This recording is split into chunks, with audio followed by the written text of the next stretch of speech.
우리들이 신앙생활을 하다 보면 마치 원수들에 의해서 우겨싸움을 당한 것과 같은 사면초가의 위기 상황을 접할 때가 있어요. 문제와 위기를 하나만 만나도 버거울 텐데 감당할 수 없는 문제와 위기들이 눈덩이처럼 불어와서 한꺼번에 몰려 들어와서 우리의 삶을, 우리의 가정을, 우리의 공동체를 송두리째 위협할 때가 있다는 말이죠. 오늘 본문은 여호사밧 왕 때에 일어났던 국가적인 위기 상황을 우리에게 보여줍니다. 여호사밧이라고 하는 남유다의 네 번째 왕에 대해서 성경이 어떻게 평가하고 있는가를 역대하 17장 3절과 4절이 이렇게 묘사를 하고 있습니다. 여호와께서 여호사밧과 함께 하셨으니 이는 그가 그의 조상 다윗의 처음 길로 행하여 바알들에게 구하지 아니하고 오직 그의 아버지 하나님께 구하며 그의 계명을 행하고 이스라엘의 행위를 따르지 아니하였습니다.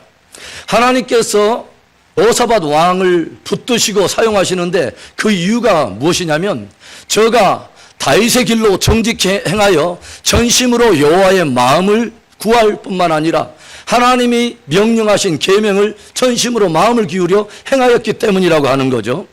여호사밧이 하나님을 경외하며 행하였던 행적에 대해서 제가 성경을 몇몇 증거들을 살펴보니까요, 온 땅에 있는 바알의 우상의 단들을 다 먼저 제거한 후에 전심으로 하나님을 경외했을 뿐만 아니라 왕이었음에도 불구하고 친히 유다 온 산지를 두루 다니며 만나는 백성들에게 모두 다 그 마음을 전심으로 하나님께 돌이켜 행하라고 다 권면하였던 것을 보게 됩니다. 그리고 그뿐만 아니라 레인들을 온 골마다 파송해서 여호와의 율법을 전심으로 지키며 행할 것을 다 가르치게 했을 뿐만 아니라 재판관들로 하여금 여러 송사의 이득을 취하기 위해 부당하게 재판하지 말고 오직 마음을 하나님 앞에 전심으로 기울여 정의의 의로운 재판을 할 것을 권면했던 것을 보았습니다. 진실로 여호사밧은 여호와 하나님을 경외하는 하나님의 사람이었다는 말이죠. 그런데 그 신실한 하나님의 사람 여호사밧의 통치 시절에 모압과 암몬과 세일산 40군대들이 3개 연합군대를 이루어서 엔게디 강야에 진을 치게 되면서 유다 온 백성들이 골짜기에 수세에 몰리는, 그래서 국가적인 위기 상황에 돌입한 것을 본문이 보여주고 있습니다. 신실한 하나님의 사람들에게도 고난이 있을 수 있다고 하는 거죠. 예수 그리스도를 나의 주로 고백하며 순례의 여정을 따라가고 있는 저와 여러분의 삶 속에도 얼마든지 위기 상황이 찾아올 수 있다고 하는 것을 본문이 보여주고 있는 것입니다. 그러나 오늘의 그 위기는 3개 연합군들이 크게 패하게 되고 오히려 유다 백성들이 큰 승리를 거머쥐는 그 승리의 이야기로 끝이 나는 것을 봅니다. 더 놀라운 것은요, 유다 백성들은 칼과 창을 한 번도 써보지 않고 오직 하나님의 승리를 경험하게 됨으로 해서 하나님의 승리의 분깃을 차지하게 됐다는 놀라운 복음이 되는 것이죠. 위기와 절망의 골짜기, 고통과 좌절의 골짜기도 얼마든지 반전될 수 있으며 얼마든지 승리할 수 있다고 하는 위대한 복음을 우리에게 들려주고 있다고 하는 것입니다. 그런 의미에서 오늘 여호사밧 군대의 승리는 주를 따르고 섬기는 성도들의 삶 속에 위기와 고난이 찾아올 때 무엇을 결정하며 무엇을 붙들고 승리해 갈 것인가, 또 승리할 수 있고 승리해야 하는가 하는 위대한 복음을 도전하고 있다고 하는 것입니다. 어떻게 여호사밧 왕과 온 유대 백성들은 승리를 거둘 수 있었을까요? 위기가 변하여 기쁨과 승리가 된 그 비결은 무엇이었습니까? 첫째로 여호사밧 군대의 승리는 기도의 승리였습니다. 우리 옆에 분들에게 우리 선포합시다. 기도의 승리입니다. 시작. 모압과 암몬과 3개 연합군들이 쳐들어와서 큰 위기를 당했을 때 하나님의 사람, 전심으로 다윗의 길로 행하여서 여호와의 마음을 쫓아갔던 하나님의 사람 여호사밧이 어떻게 반응을 합니까? 곧바로 그가 취했던 행동에 대해서 3절과 4절이 이렇게 기록하고 있어요. 여호사밧이 두려워하여 여호와께로 낯을 향하여 간구하고 온 유다 백성에게 금식하라 공포하며 유다 사람이 여호와께 도우심을 구하려 하여 유다 모든 성읍에서 모여와서 여호와께 간구하더라. 하나님의 사람 여호사밧 왕이 큰 위기 앞에서 곧바로 보인 반응은 여호와께 전심으로 낯을 향하는 것이었습니다. 온 국가적으로 금식을 선포하며 모든 백성들과 함께 하나님 앞에 겸비하게 납작 엎드려서 기도를 결정한 것입니다. 대적의 침략 앞에서 당황해서 어찌할 줄 모르고 모든 무기를 허겁지겁 다 동원하고 외교력을 동원하고 모든 사람들을 안에 군사력을 재정비하는 것을 우선순위에 둔 것이 아니라 큰 두려움 가운데서도 여호사밧 왕은 철저하게 무릎을 꿇고 기도를 결정했다고 하는 거죠. 무엇을 의미하는 것입니까? 모든 전쟁의 주권을 주님 앞에 올려드린 것입니다. 여러 상황 위기 앞에 그 문제의 주도권을 주님 앞에 올려드린 것입니다. 저는 늘 그런 생각을 해요. 하나님의 사람들에게 있어서 정말 직면해야 될 깊은 내면의 싸움은 딱 하나밖에 없다는 생각을 합니다. 그것은 하나님을 신뢰하는 믿음의 싸움이 있다고 하는 것이죠. 이제 모든 성읍의 백성이 하나님의 전에 함께 모였을 때 왕인 여호사밧이 그 한가운데 서서 드렸던 기도가 6절부터 13절에 길게 기록이 되었는데요. 우리는 그 기도의 패턴에 우리가 주목해 볼 필요가 있어요. 가장 먼저 드린 고백이 6절의 말씀입니다. 우리 한 목소리로 읽습니다. 이르되 우리 조상들의 하나님 여호와여, 주는 하늘에서 하나님이 아니니까 이방 사람들의 모든 나라를 다스리지 아니하시나이까. 주의 손에 권세와 능력이 있사오니 능히 주와 맞설 사람이 없나이다. 여호사밧 왕이 가장 먼저 선포하며 기도했던 것은 하나님의 주권과 능력에 대한 선포였습니다. 하나님은 하늘의 주요 모든 열방을 치리하시는 역사의 주관자가 아니십니까? 주의 손에 권세와 능력이 있사오니 인생 가운데 감히 누가 주를 맞설 사람이 누가 있겠습니까? 주님의 주권과 능력을 고백한 것입니다. 여러분은 주님의 주권과 능력을 믿습니까? 그래서 어떤 영성의 사람은, 진정한 하나님의 사람들은 모든 상황을 부딪힐 때마다, 고난과 위기에 직면할 때마다 하나님 앞에 먼저 나아가서 존재적 기도를 먼저 시작해야 한다고 도전한 적이 있습니다. 존재적 기도는 무엇이냐? 모든 상황과 모든 여러 위기들을 바라보는 그 시선에서 우리가 눈을 들려서 그분이 누구인가? 그분이 어떠한 분인가? 그분의 손에 무엇이 달려있고 그분은 과연 어떤 일을 행하실 수 있는가? 그분의 성품은 어떠한가 하는 그분의 존재에 우리의 포커스를 맞추고 거기서부터 진정한 기도가 벌어지고 모든 문제의 실마리가 풀려진다고 하는 것입니다. 이제 여호사밧은 하나님이 그 조상들과 맺었던 아주 중요한 약속으로 나가는 것을 우리가 보게 돼요. 그것이 7절의 고백인데요. 우리 하나님이시여, 전에 이 땅 주민을 주의 백성 이스라엘 앞에서 쫓아내시고 그 땅을 주께서 사랑하시는 아브라함의 자손에게 영원히 주지 아니하셨나이까. 여호사밧은 하나님은 하늘의 주요 열방을 치리하신 그 하나님이실 뿐만 아니라 그 주권자 되신 하나님은 우리 조상의 우리 믿음의 조상인 아브라함과 귀한 약속을 맺으셨던 그 주님이 아니십니까? 언약의 하나님이 아니십니까? 하면서 아브라함에게 주셨던 그 언약의 약속을 붙들고 나아가는 것을 우리가 보게 돼요. 주권자 되신 하나님께서 이 땅을 사랑하는 아브라함에게 그 자손에게 주기로 약속했지 않습니까? 하고 하나님의 은혜의 언약을 붙들었다고 하는 거죠. 아브라함이 아무런 의로움이 없을 때, 하나님 앞에서 아무런 의로움을 드러낼 수 없었던 바로 그때 하나님이 일방적으로 그를 갈대아 우르에서 불러내어서 약속의 땅으로 인도해 들이시더니 그 땅을 영원토록 너와 내 후손에게 주라고 하나님께서 그분의 일방적인 주권의 은혜 언약을 주시더라고 하는 거죠. 우리들이 여러 위기와 어려움 속에서도 주님의 약속을 붙들고 나아갈 수 있는 그 이유와 근거가 무엇이라고 여러분 생각하십니까?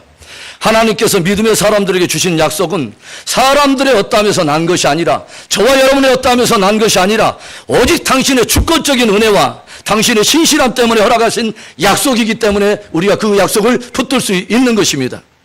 하나님께서 이 땅을 너와 내 후손에게 주리라 하는 약속은 아브라함이나 그 후손이 하나님 앞에 어떤 의로움을 보일 때가 아니었습니다. 어떤 공로나 노력에 의해서 얻어지는 약속이 아니라 다만 일방적으로 하나님이 그의 사랑과 신실함의 기초 위에서 주신 은혜의 약속이기에 우리는 그 은혜를 붙들 수 있고 그분의 신실함을 의지해서 그 약속 앞에 나아갈 수가 있는 것입니다.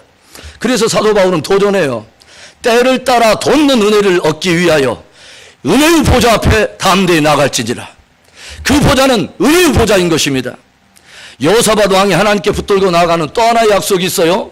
솔로몬 왕이 성전을 다 건축한 후에 하나님 앞에 봉헌할 때 하나님이 주셨던 약속을 다시 또 붙들기 시작해요. 9절의 말씀입니다. 만일 재앙이나 난리나 견책이나 전염병이나 기근이 우리에게 임하면 주의 이름이 이 성전에 있으니 우리가 이 성전 앞과 주 앞에 서서 이 환난 가운데서 주께 부르짖은즉 들으시고 구원하시리라 하였나이다.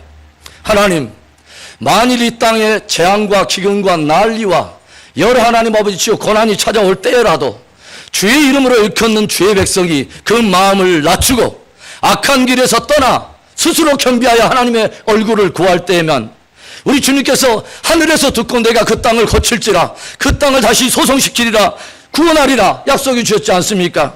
주님, 이제 우리가 함께 그 약속을 붙들어 금식하며 주님 앞에 나와 주께서 이름을 두신 바로 이 성전에서 주 앞에 서서 기도하오니 주여 긍휼을 베푸시옵소서 하고 주의 일방적인 은혜의 언약 앞에 나와서 간절히 기도하고 있다고 하는 것이죠.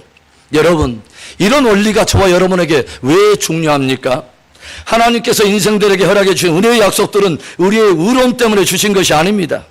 우리를 사랑하신 하나님께서 인생들의 연약함을 아시기 때문에 실패하고 좌절하고 위기의 골짜기와 더 이상 헤어날 수 없는 늪에 빠져있을 바로 그때라도 오직 당신의 신실함의 기초 위에서 회복을 위해서 주셨던 그 약속을, 그 은혜의 약속을 붙들고 나오라 승리하라고 우리에게 주신 은혜인 줄로 믿습니다. 이제 여호사밧은 이 모든 상황과 모든 것들을 주님 앞에 간구한 후에 마지막 비장한 결정을 주님께 올려드리는 것을 보게 돼요. 12절의 말씀 함께 읽습니다. 우리 하나님이여 그들을 징벌하지 아니하시나이까 우리를 치러오는 이 큰 무리를 우리가 대적할 능력이 없고 어떻게 할 줄도 알지 못하옵고 오직 주만 바라보나이다 하고 여호사밧 왕과 온 백성들은 하나님께 모든 주권을 인정하고 그분의 손에 권세와 능력을 인정하고 그리고 그분이 일방적으로 허락해 주신 신실함의 기초 위에서 주신 귀한 언약을 붙들더니 이제는 모든 주권을 주님 앞에 올려드린 마지막 비장의 기도를 드립니다. 다른 모든 도움의 길을 다 차단해버리고 하나님, 우리는 오직 하나의 도움의 길을 결정했습니다. 그것은 당신께로부터 오는 바로 그 도움의 손길, 오직 주만 바라보나이다 결정했습니다. 주도 바라볼 것입니다 라고 말하지 않고 오직 주만 바라보나이다. 비장한 결단의 기도, 기도의 모든 주권, 응답의 때와 수단과 방법과 모든 응답까지 주님 앞에 올려드리는 비장한 결정권을 주님의 손에 올려드리는 것을 우리가 보게 된다고 하는 거죠. 저는 그런 생각을 해요. 우리가 신앙의 공동체인 우리가, 믿음이 있다는 우리가 여러 위기와 고난을 만날 때에 감히 오늘 여호사밧과 그의 백성들이 결정했던 이 기도 결정, 이 비장한 결정들을 우리가 결정하고 기도의 자리로 나아가면 우리의 가정에, 우리의 자녀 세대와 우리의 세대 가운데 우리의 공동체에 어떤 일이 일어날까 생각하면서 가슴이 벅차오르게 되는 것을 봅니다. 이때 하나님의 선지자 야시엘을 통해서 하나님께서 어떤 말씀을 주십니까? 15절의 말씀입니다.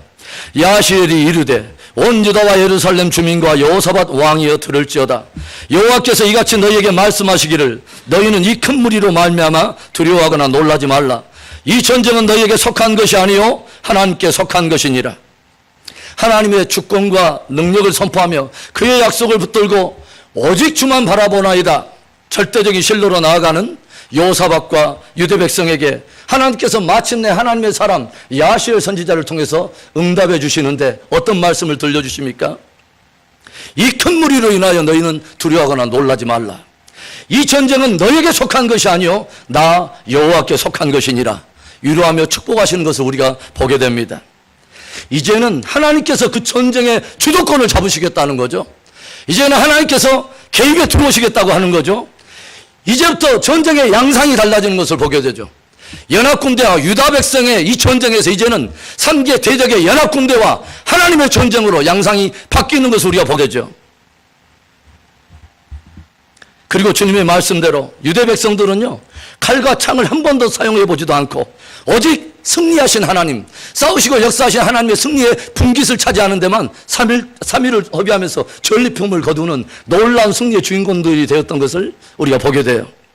삶을 살아가면서 여러 위기들이 한꺼번에 몰려와서 우리를 걸작기로 점점 몰아가 함몰하면서 우리를 송두리째 삼키려 할 때에 저와 여러분은 어떻게 반응하며 무엇을 결정하십니까?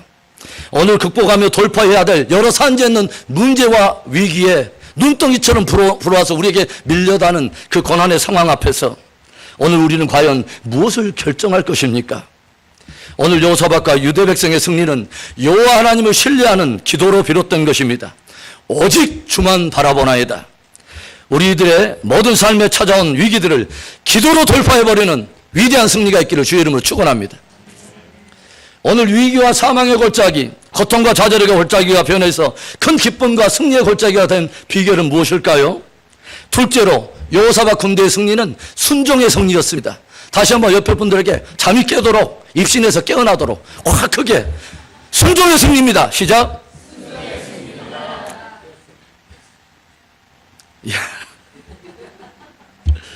여호사밧 왕과 온 유대 백성들이 함께 성전뜰에 모여서 간절히 기도할 때 하나님께서 이제 전쟁의 주도권을 잡으시면서 이스라엘 백성들, 유대 백성들에게 명령하신 것이 있어요. 17절의 말씀인데, 이 전쟁에는 너희가 싸울 것이 없나니 대열을 이루고 서서 너희와 함께한 여호와가 구원하는 것을 보라. 유다와 예루살렘아, 너희는 두려워하지 말며 놀라지 말고 내일 그들을 맞서 나가라. 여호와가 너희와 함께하리라 하셨느니라 하며, 하나님의 주권과 능력을 선포하고 주님을 의지하면서 간절히 기도할 때 이제 하나님께서는 너희가 이 전쟁에서 싸울 필요가 없다라고 주님이 선포하시면서, 다만 너희는 대열을 갖추고 대적을 향해서 맞서 나가라 하고 명령을 주세요. 막강한 연합군대들을 향해서 나가는데 그것도 대열을 맞춰가지고 대적에게 나가라고 이해할 수 없는 명령을 주시더라고 하는 거죠. 기도는 했어요. 그러나 아무런 상황도 달라진 것은 하나도 없어요. 달라질 기미가 보이지도 않아요. 여전히 대적들의 눈에 살기가 등등한 저들의 위협 속에서 주님은 무엇을 명령하시냐면, 대열을 맞추고 대적을 향해서 나가라 라고 주님은 이해할 수 없는 명령을 주시더라고 하는 거예요. 그러자 여호사밧과 온 유대 백성들이 선지자 야시엘을 통해서 들려주신 하나님의 음성 앞에 어떻게 반응을 합니까? 21절 상반절에 백성과 더불어 의논하고 노래하는 자들을 택하여 거룩한 예복을 입히고 군대 앞에서 행진하며 여호와를 찬송하여 이르기를.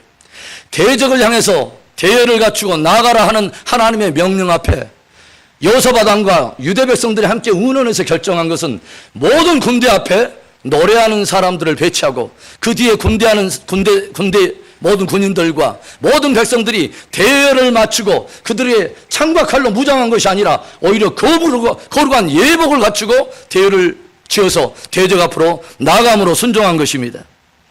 얼마나 놀라운 절대 순종입니까, 여러분? 저들은 하나님께서 역사하실 것을 믿으며 순종한 거예요. 하나님께서 싸우실 뿐만 아니라 승리 주실 것을 믿으며 찬송하며 나아간 것입니다. 그리고 순종한 저들은 마침내 하나님의 승리를 보았고 그 승리를 누리게 된 것입니다. 우리들이 성경을 통해서 보는 위대한 진리가 무엇입니까? 순종하는 사람만이 하나님의 약속하신 승리를 보게 된다고 하는 것입니다. 때때로 하나님의 명령은 전혀 우리의 이성과 충돌하는 엉뚱한 명령일 수 있습니다. 그래서 정말 순종은 누가 하냐면 상황과 상관없이 당신의 약속에 여전히 신실하신 그 하나님이라고 하는 것을, 그분의 신실함에 대한 믿음이 있는 사람들이 순종을 하는 것입니다. 그런 의미에서 믿음과 순종은 하나인 것입니다. 가나안의 첫성 여리고성에 무너지고 이스라엘 백성들이 승리했던 것을 여러분 기억하십니까? 오직 순종이 바로 그 승리의 능력이었다는 것을 다시 한번 우리가 확인할 수 있지 않습니까? 여리고성 난공불락의 이중벽을 가지고 있는 막강한 그 여리고성을 무너뜨리기 위한 하나님께로부터 난 지혜란 게 무엇입니까? 하루에 한 바퀴씩 여리고성을 돌라는 거죠. 그리고 마지막 날은 7바퀴를 돌고 큰 함성을 지를 때 여리고성이 무너지려 하는 것이 하나님이 여리고성 그 전쟁을 위한 하나님의 전략이었습니다. 여리고 하면서 돌라는 거죠. 그러면 마지막 7바퀴를 돌고 함성을 지르면 그 성이 무너질 거라고 하는 거예요. 이제 하나님이 여리고성을 향한 하나님의 전략은 결정됐습니다. 이제 인간들이 선택해야 될 하나의 선택이 남아있는 거죠. 하나님을 신뢰하고 순종해서 그 하나님의 전략을 따를 것인가, 아니면 불순종하며 인간의 또 다른 전략을 내세울 것인가 하는 바로 이 전략에 대한 순종과 불순종의 이 선택이 우리들에게 놓여있더라고 하는 거죠. 그런데 여호수아와 이스라엘 군대들은 자신들의 생각과 상황과는 전혀 맞지 않지만 자신들의 생각과 상황이 하나님의 말씀과 충돌하는 그 상황 속에서 수많은 회의와 여러 가지 충돌이 일어나는 그 상황 속에서도 다만 약속하신 그분이 누구인가를 알기에, 그분이 어떤 분인가를 알기에 순종하며 여리고성을 돌기 시작해요. 그리고 그 순종이 마지막 날까지 그 분량을 충만하게 채우던 날에 마침내 저들이 큰 함성을 지를 때 난공불락의 첫성 여리고는 무너지고 말았다고 하는 것이죠. 순종이 능력이며 순종이 승리의 비결인 것입니다. 꼭 요단강이어야 되는가? 우리나라 아람에는 더 깨끗한 아마나와 바르발강이 있지 아니한가?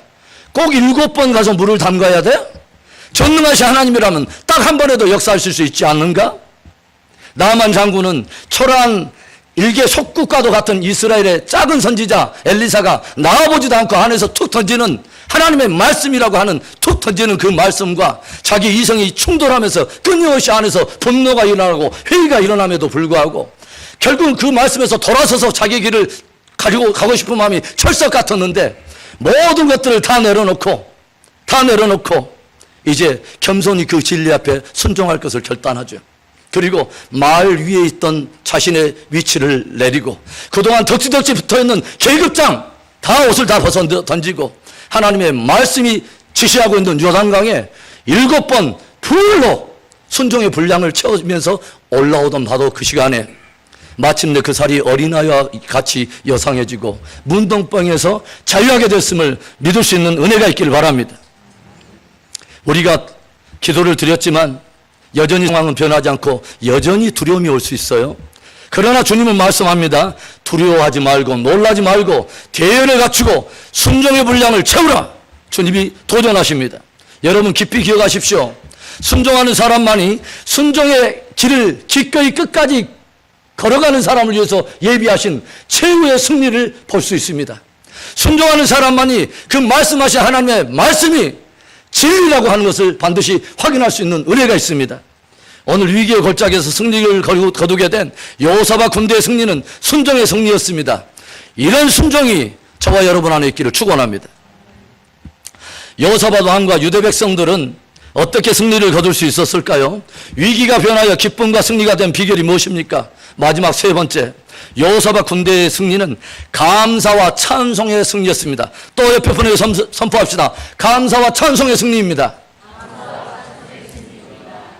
하나님께서 여호사밧과 그 모든 백성들에게 대적들을 향해 나아가라 이해할 수 없는 명령을 주실 때 저들이 순종을 하는데 어떻게 순종합니까? 모든 군대들 앞에 노래하는 자들을 거룩한 예복을 입히고 배치를 한 것입니다. 그리고 그들이 어떤 노래를 불러야 할 것인가 노래 가사까지 지침을 주었어요. 21절 말씀입니다. 함께 읽습니다. 백성과 더불어 의논하고 노래하는 자를 택하여 거룩한 예복을 입히고 군대 앞에서 행진하며 여호와를 찬송하여 이르기를 여호와께 감사하세 그의 인자심이 영원하도다 하게 하였더니 여호사밧 왕이 제일 앞에 군대들 앞에 세워서 노래하게 된 그 찬양하는 사람들이 무엇을 노래하게 합니까? 여호와께 감사하세 그의 인자심이 영원하도다. 여호와께 감사하세 우리 조상들에게 대해 신실했던 하나님이 어제나 오늘이나 영원토록 동일하신 그 하나님이 그의 백성들 사랑하는 그의 백성들에게를 향한 그의 인자하심이 영원하도다. 영원하도다. 영원하도다. 아직 아무런 역사도 일어나지 않았어요. 기도는 했지만 순종으로 나가지만 아무것도 달라진 상황은 없어요. 그런데 저들은 어제나 오늘이나 영원토록 동일하실 당신의 백성들에게 신실하신 하나님의 인자하심을 선포하면서 찬양하고 있다고 하는 것이죠. 그런 의미에서요. 기도도 믿음으로 합니다. 순종도 믿음으로 합니다. 그리고요. 감사와 찬송도 믿음으로 하는 것입니다. 그렇게 유대 백성들이 믿음으로 감사의 찬송을 올려드릴 때 어떤 일이 일어나게 돼요? 22절과 23절의 말씀. 그 노래와 찬송이 시작될 때에 여호와께서 복병을 두어 유다를 치러 온 암몬 자손과 모압과 세일산 주민들을 치게 하심으로 그들이 패하였으니 곧 암몬과 모압 자손이 일어나 세일산 주민들을 쳐서 진멸하고 세일 주민들을 멸한 후에는 그들이 서로 쳐 죽였더라. 얼마나 놀라운 역사입니까?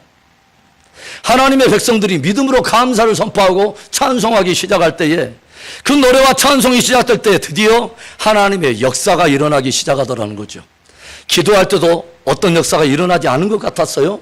그렇게 순종의 분량을 채웠는데도 어떤 역사가 일어나지 않은 것 같았어요. 그러나 상황에 상관없이 그분은 신실하실 것, 영원하신 자비하신 의지에서 그것을 미리 감사로 믿음으로 찬송하며 선포했더니 하나님이 드디어 개입에 들어오시더라고 하는 거죠. 하나님께서 저들의 입술에서 찬송과 노래가 시작할 때 복병을 두게 하심으로써 자중질환이 일어나기 시작하는데, 모압과 암몬 이 연합군이 먼저 세일산 40군데를 쳐서 없애더니 자기들끼리 이제 또 서로 자중질환이 일어서 다 남은 한 사람도 없이 모두 다 자멸시키고 말았다고 하는 거죠. 유대 백성들이 진중에 이르렀을 때는 시체 구경만 하고 저들이 한 것이라고선 3일 동안 하나님의 승리의 분깃을 차지한 것밖에 없어요. 우리는 여기에서 위대한 찬송의 능력을 우리는 발견합니다. 칼과 단창으로 싸우는 싸움이 아니라 인간의 전략에서 싸우는 것이 아니라 진짜 하나님이 말씀하시는 영적 원리를 따라서 싸워보고 승리해본 경험들이 우리 안에 풍성해야 할 줄로 믿습니다. 내 뜻대로 내 힘대로 싸워서 이겼다 하니까 맨날 인간이 영광을 받지만 진짜 하나님의 원리대로 싸웠더니 하나님이 하나님 수준의 승리를 주시더라 하는 그 귀한 믿음의 간증들이 충만한 우리 교회가 될 수 있기를 축원합니다. 놀라운 승리를 주신 거예요. 그래서 하나님의 백성들이 하나님께 감사하며 찬송하기 시작할 때 하나님의 역사를 일으키신 바로 그 하나님을 시편에서 다윗은 어떻게 고백한지 아십니까? 이스라엘의 찬송 가운데 거하신 하나님, 이스라엘의 찬송 가운데 거하신 하나님. 하나님은요, 하나님의 백성들의 입술에서 영광을 받으십니다. 마음속에서 믿음으로 감사를 드리고 찬송을 선포하기 시작할 때 하나님은 그 입술의 고백을 통해서 하나님은 영광을 받으신 하나님이십니다. 오늘 여호사밧과 유대 백성들이 전쟁을 이루는데 환상적인 팀워크이고 그 가운데서 하나님의 메시지가 있다고 생각해요. 여호사밧의 그 이름의 뜻은 여호와께서 심판하신다. 유다라고 하는 유다 백성들의 유다의 이름은 야곱의 네 번째 아들 찬송이라는 뜻이요. 함께 절묘한 메시지가 아닙니까? 하나님은 이스라엘의 찬송 가운데 당신의 심판을 풀어놓으시는 하나님, 유다 백성들의 입술의 고백을 통해서 당신의 영광을 드러내신 하나님. 그래서요, 이스라엘이 또 남유다가 함께 전쟁이 주변 국가와 일어나면 사람들이 물어요. 기도할 때, 하나님 이번 싸움할 때 어느 지파부터 12지파 가운데 어느 지파가 먼저 올라가오리까? 주님의 대답은 항상 하나님입니다. 유다 지파부터 먼저 올라가야 할지니라. 무엇을 말하는 거예요? 영적 전쟁의 가장 전방에 찬송이 있어야 한다고 하는 것이죠. 그래서 하나님이 이스라엘의 찬송 가운데 거하시고 이스라엘의 찬송 가운데 역사하시고 이스라엘의 찬송 가운데 당신의 영광을 보이시는 하나님인 것을 믿습니다. 열왕기하 3장에 보면요, 이스라엘 군대와 남유다 이 군대가 함께 연합군대를 위해서 모압을 치러 가는 장면이 기록이 되어 있는데, 모압을 치러 가는데 이 연합군대가 행진하면서 나갈 때 7일 만에 물이 다 떨어지는 낭패를 경험하게 됩니다. 이때 저들이 하나님의 사람 엘리사에게 어떻게 하면 좋겠냐고 찾아가요. 엘리사가 첫 마디가 무엇인지 아십니까? 검은고 탈자를 내게 불러오소서. 검은고 탈자를 내게 불러오소서. 칼 잘 쓰고 창을 잘 쓰는 사람 불러오라고 말하지 않고, 도대체 전쟁과 검은고가 무슨 상관이 있어요? 물 떨어진 것과 검은고가 무슨 상관이 있습니까? 오늘 우리가 당하는 위기와 상황과 검은고 찬양이 무슨 상관이 있습니까? 우리는 영적 원리를 분명히 배워야 돼요.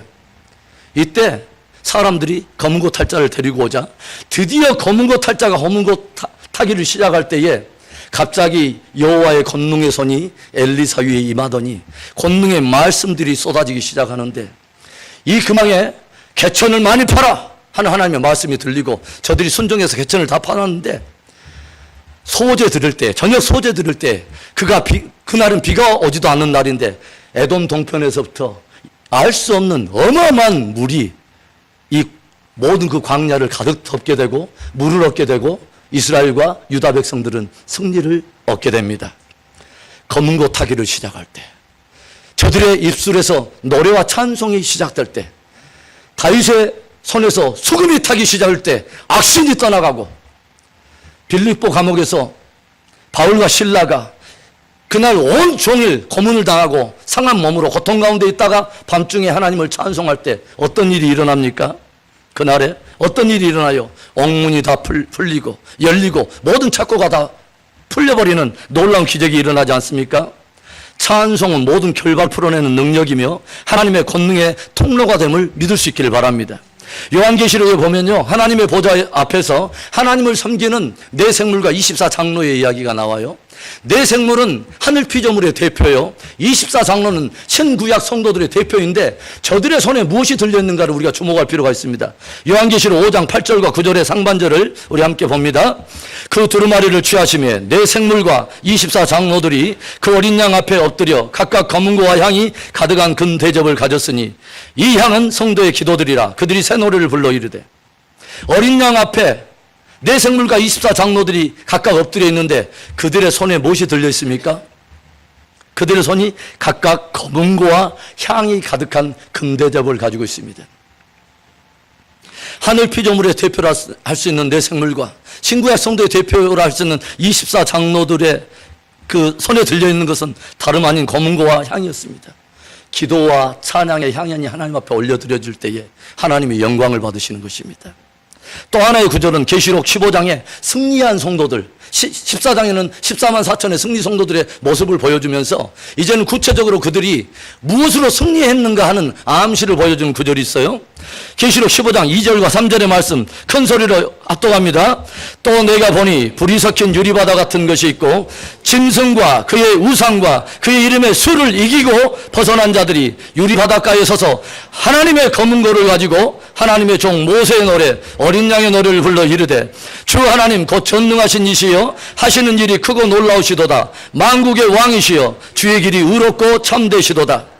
승리 성도들이 하나님의 검은고를 가지고 하나님과 어린 양 대신 바로 예수 그리스도를 높여드리는 것을 보게 돼요. 환난을 벗어나는 사람들이 짐승의 수를 이기고 모든 결박과 고통과 어둠을 다 벗어나서 다 이겨낸 승리의 원동력이 무엇이냐? 저들의 손에 검은고가 들려있더라고 하는 것이죠. 그러니까 마지막 성도들이 무엇으로 돌파해버렸느냐? 감사하며 찬송하면서 환난을 이겨내버렸다고 하는 것입니다.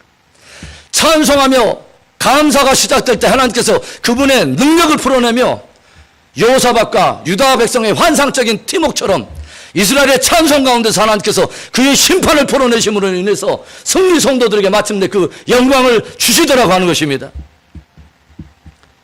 모든 상황이 여러분을 골짜기로 몰아갈 때에 믿음으로 여러분 담대하게 찬송할 수 있는 믿음이 있기를 바랍니다. 오늘 전쟁이 다 끝나고 위기가 다 변해서 회복과 소송함과 승리가 오는 바로 이 골짜기에서 모든 유대 백성들이 함께 모여 하나님을 송축하기 시작하죠. 그리고 이 골짜기, 사망의 골짜기, 고통의 골짜기의 이름이 바뀝니다. 브라가 골짜기, 찬송과 송축의 골짜기라는 의미입니다. 찬송 가운데 역사하시는 위대한 하나님의 구원을 경험하는 놀라운 승리들이 저와 여러분의 삶에 풍성하게 드러날 수 있기를 바랍니다. 사랑하는 성도 여러분, 오늘 여호사밧과 유대 백성들이 경험하게 된 이 사건은 우리에게 위대한 복음을 들려줘요. 우리들이 당하는 모든 위기와 도전은 얼마든지 회복될 수 있고 얼마든지 반전될 수 있고 얼마든지 승리할 수 있다고 우리에게 복음을 들려줍니다. 여호사밧 군대의 승리는 기도의 승리였습니다. 순종의 승리였습니다. 감사와 찬송의 승리였습니다. 오늘 저와 여러분의 삶의 현장에 우리의 공동체가 위기와 여러 상황이 몰리는 바로 그곳이 변해서 브라가의 골짜기가 되는 놀라운 승리가 있기를 주의 이름으로 축원합니다.